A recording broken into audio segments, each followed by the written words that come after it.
基督教信仰是合理的信仰。大家好，我是大鸟。圣经中提摩太后书3章16节中说，圣经是神所默示的。基督徒相信圣经是上帝的话，那什么是圣经是神所默示的呢？今天我们就要来谈这个问题。当使徒保罗说所有的圣经都是神所默示的时候，他使用了一个希腊词语，字面意思就是神呼吸。所有的圣经都是神所默示的，这就是为什么我们把圣经称为神的话语。当耶稣告诉法利赛人他们误用圣经的教导时，他是这样引用圣经的，他说，这样你们为自己的遗传废了神的道。使徒保罗解释了犹太人是怎样被托付神的话语，所以当你读圣经的时候，圣经不单单是一本励志的书，你读的是神的话。虽然圣经是上帝的话语，但这并不意味着上帝自己写了这些字，或者让人进入恍惚状态，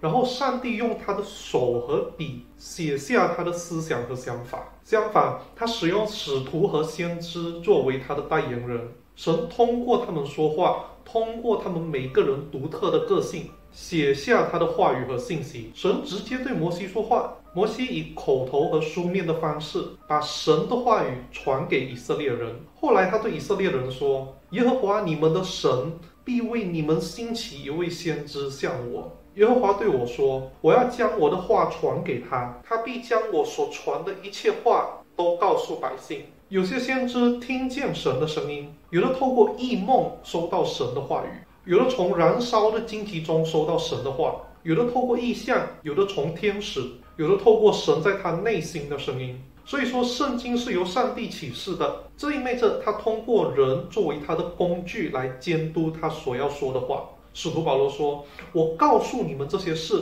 并不是出于人的智慧，相反，我们讲圣灵所赐给我们的话语，用圣灵的话解释属灵的真理。使徒彼得也表达了同样的观点，他写道，第一要紧的，该知道圣经上所有的预言没有可随思意解说的，因为预言从来没有出于人意的，乃是人被圣灵感动说出神的话来。全本圣经中有超过3000次，圣经作者声称他们从上帝那里得到了他的话语。他们使用比如，耶和华的话临到我，耶和华对摩西说，耶和华说，耶和华如此说，这些短语。使徒保罗在加拉太书中说，弟兄们，我告诉你们，我素来所传的福音不是出于人的意思，因为我不是从人领受的，也不是人教导我的，乃是从耶稣基督启示而来。神的话，无论是口里说的，还是书中记载的，都是给先知和使徒的一种特殊启示。圣经是神的自我启示，它可以彰显他自己的思想，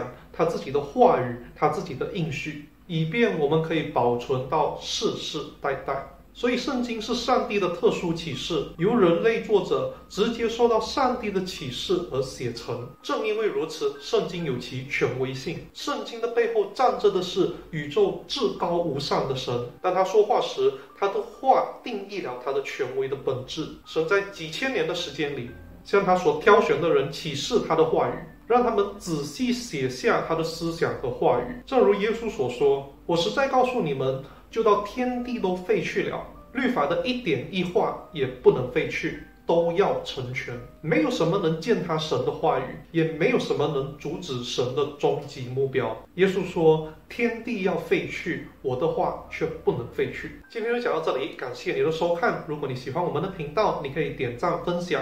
如果你还没有订阅的话，你可以点击订阅，并且打开小铃铛。我们下期见，拜拜。